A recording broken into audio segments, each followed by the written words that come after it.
born Ibrahim Ali al-Badri al-Samurai in 1971 in Samarra, Iraq, he adopted the nom de guerre al-Baghdadi and joined the Sunni insurgency against US forces after the 2003 invasion. He was detained by US troops in February 2004 and spent 10 months in the Camp Bakr prison in southern Iraq. He eventually assumed control of the Islamic State of Iraq, an al-Qaeda-linked group founded by Abu Musab al-Zarqawi, a Jordanian militant killed in a US airstrike in Iraq in 2006.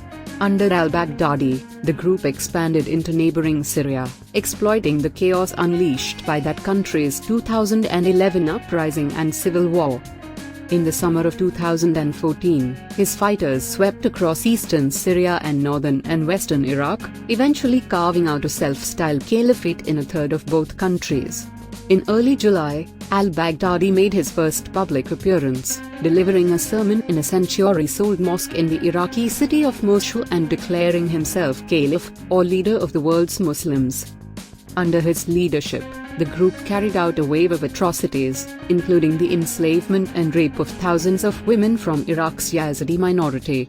They massacred captives, beheaded journalists and aid workers, and threw individuals believed to be gay from the rooftops of buildings.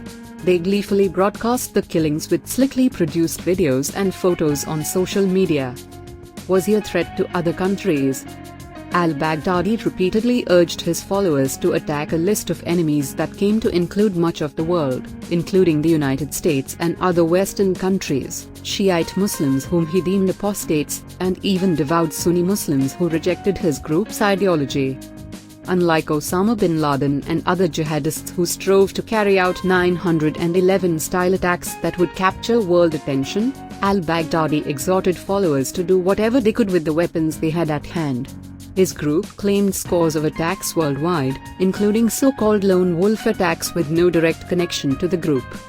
But has also directly orchestrated attacks, including the 2015 shootings and suicide bombings in Paris that killed 130 people.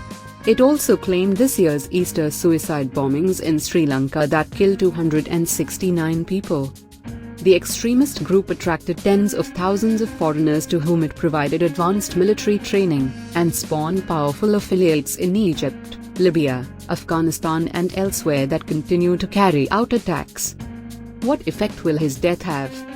As the world's most wanted terrorist with a $25 million US bounty on his head, al-Baghdadi's ability to run the day-to-day affairs of his was probably very limited.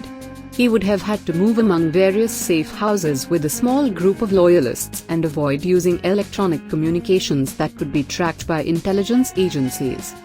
But he was an imposing figurehead, and his ability to elude the world's most powerful intelligence services for so many years added to his mystique among his followers. He proved to be a highly effective leader and will be hard to replace. Al-Baghdadi never publicly designated a successor, and many of his top deputies have been killed. His death could spark infighting among prospective successors, potentially further weakening the group. Is this the end of the Islamic State? The Islamic State group in its various forms has survived the death of several leaders and senior commanders. It has been able to replenish its ranks by attracting Sunni Muslims in the Middle East who feel oppressed by their governments, as well as foreigners attracted by the group's austere vision of Islam, its ultra-violent tactics, or both.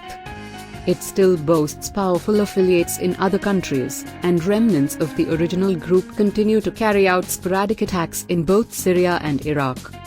Perhaps even more worrying are the tens of thousands of IS fighters and supporters detained across the Middle East, including those held by Kurdish fighters in eastern Syria.